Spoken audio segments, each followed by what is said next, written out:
মৰমৰ ছাত্ৰ ছাত্ৰীসকল, আজি আমি অসমীয়া বৰ্ণমালাৰ স্বৰবৰ্ণৰ ইকাৰৰ বিষয়ে পঢ়িম।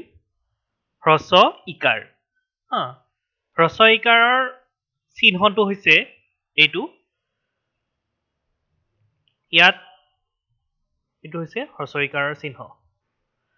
কৰ লগত যদি হ্ৰস্ব ইকাৰ বহে তেতিয়াহ'লে কি হ'ব? কি হ'ব? এতিয়া চাবা, এই হ্ৰস্ব ইকাৰ আমি কোন প্লেচত বহাইছো? বৰ্ণটোৰ আৰম্ভণিতে বহাইছো। মন কৰিছানে? এইটো ক বৰ্ণ বা আখৰ। এই ক আখৰটোৰ আৰম্ভণিতে এই হ্ৰস্ব ইকাৰডাল বহাইছো। অৰ্থাৎ প্ৰথম আমি আখৰটো লিখিম বা বৰ্ণটো লিখিম, তাৰ পিছতহে আমি এই চিহ্নডাল ব্যৱহাৰ কৰিম। ঠিক আছে?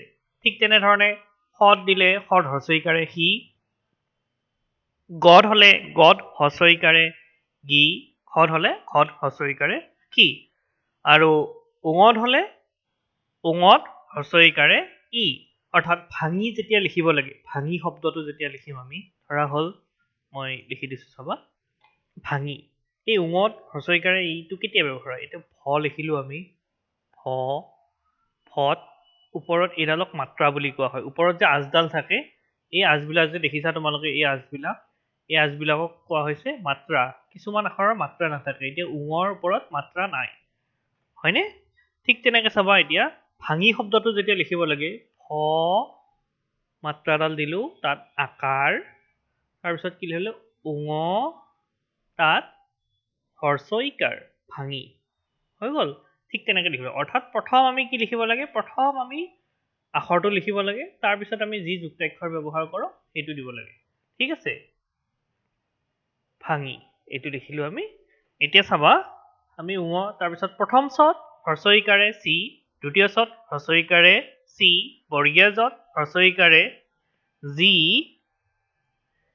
ঝত হ্ৰস্ব ইকাৰে চি, নিয়ত হ্ৰস্ব ইকাৰে নি। এতিয়া চাবা, এই নিয়তো ওপৰত মাত্ৰা নাই, উঙত মাত্ৰা নাই, খত মাত্ৰা নাই, গত মাত্ৰা নাই। ঠিক আছে? এনেকুৱা বহুত আখৰ আছে। মধিনাত নত মাত্ৰা নাথাকে, দন্তিয়াত থত মাত্ৰা নাথাকে, পত মাত্ৰা নাথাকে, তালব্য খত মাত্ৰা নাথাকে, আৰু এই শেষৰ লাইনটোৰ লগত ব্যঞ্জন্ত, অনুস্বাৰ, বিসৰ্গ আৰু চন্দ্ৰবিন্দু, ইয়াৰ লগত আকাৰ ইকাৰ মাত্ৰা একো নবহে।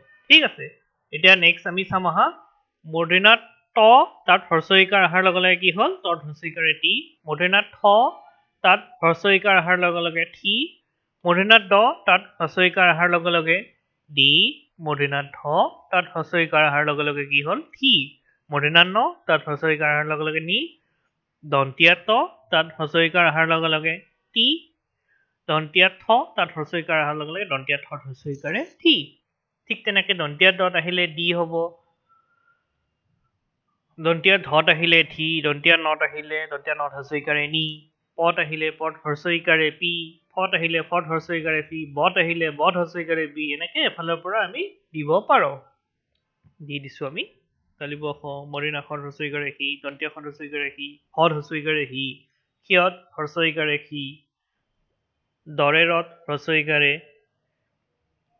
ৰি, ধৰেৰত যেতিয়া আমি হ্ৰস্ব ইকাৰ দিম ৰি, অৰ্থাৎ পঢ়িবা যেতিয়া লিখো, পঢ়িবা লিখিলে এই পঢ়িৰ হিটো ইটো, পঢ়িবা।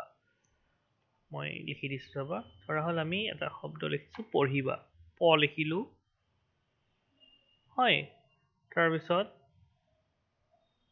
ধৰেৰ হ্ৰস্ব ইকাৰ প, তাদাকাৰ, পঢ়িবা। এই দেখিছেনে হ্ৰস্ব ইকাৰডাল ক'ত লিখিছো? এই হ্ৰস্ব ইকাৰ, পঢ়িবাৰ হ্ৰস্ব ইকাৰ, এই ৰি, এই শব্দটোত এই ৰিটো ব্যৱহাৰ হয়। ঠিক আছে? এতিয়া চাবা, তাৰপিছত ৰি, আৰু এই শেষৰ লাইনটো আমাৰ কি হয়? আকাৰ ইকাৰ একো ব্যৱহাৰ নহয়। ঠিক আছে? হ্ৰস্ব ইকাৰ, আমি হ্ৰস্ব ইকাৰৰ কেইটামান শব্দ পঢ়িম। কত হ্ৰস্ব ইকাৰ দিয়াৰ লগে লগে কি হৈছে? কি হৈ গৈছে? কত হ্ৰস্ব ইকাৰ দিয়াৰ লগে লগে কি, দন্তীয়া দত হ্ৰস্ব ইকাৰ দিয়াৰ লগে লগে দি, দন্তীয়া তত হ্ৰস্ব ইকাৰে টি, বদ হ্ৰস্ব ইকাৰে বি, দন্তীয়া নত হ্ৰস্ব ইকাৰে নি। এতিয়া চাবা, আমি এই প্ৰথম দিনটো পঢ়িম, এই শব্দটো পঢ়িম, চাবা, দন্তীয়া দ, তাত হ্ৰস্বইকাৰ দন্তীয়া হ্ৰস্বইকাৰে দি হ'ল দন্তীয়া ন দিন এইটো হ'ল দিন তাৰপিছত এতিয়া ৰাতি আছে নেক্সটটো ৰ তাত আকাৰ দন্তীয়া ত তাত হ্ৰস্বইকাৰ ৰাতি ক তাত হ্ৰস্বইকাৰ কি দন্তীয়া ন কিন দ্বিতীয় ছ তাত আকাৰ ছত আকাৰে ছা দন্তীয়া ত তাত হ্ৰস্বইকাৰ ছাতি ঠিক আছে ঠিক তেনেকৈ ছবি নিবা কবি দিবা তোমালোকে উৎপাদন কৰি পঢ়িবা যেনেকুৱা প তাত হ্ৰস্বইকাৰে পি পদ হ্ৰস্বইকাৰে পি হ'ল তাৰপিছত মূৰ্ধন্য ঠ তাত আকাৰ পিঠা হৈ গ'ল লগে লগে পদ হ্ৰস্বইকাৰে পি মূৰ্ধন্য ঠ তাত আকাৰ পিঠা খাবি মিঠা মই ডাইৰেক্ট পঢ়ি দিছোঁ এতিয়া মিঠা পাবি কালি চিঠি লিখি থবি ডালিম পাপৰি বাৰিষা খৰালি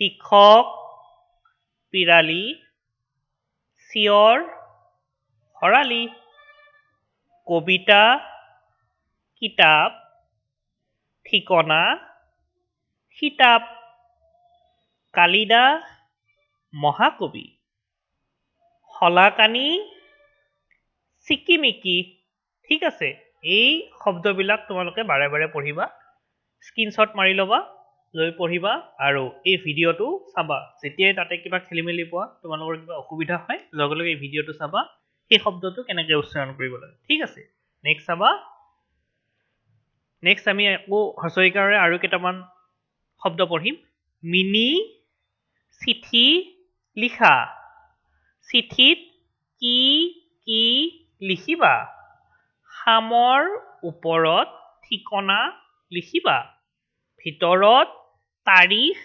লিখিবা কথাবিলাক ভাঙি পাতি লিখিবা পিছত নিজৰ নাম দিবা আমিনাৰ ঘৰ নাজিৰাত তাই ভাল জিকিৰ গাই জিকিৰ আজান ফকীৰৰ দান ঠিক আছে এই শব্দবিলাক তোমালোকে এফালৰ পৰা খুব সুন্দৰভাৱে পঢ়ি যাবা তেতিয়াহ'লে তোমালোকৰ অসমীয়া শিকাত সহজ হ'ব ঠিক আছে ধন্যবাদ নেক্সট আমি দীৰ্ঘইকাৰৰ বিষয়ে পঢ়িম আজি এইখিনিতে সামৰিছোঁ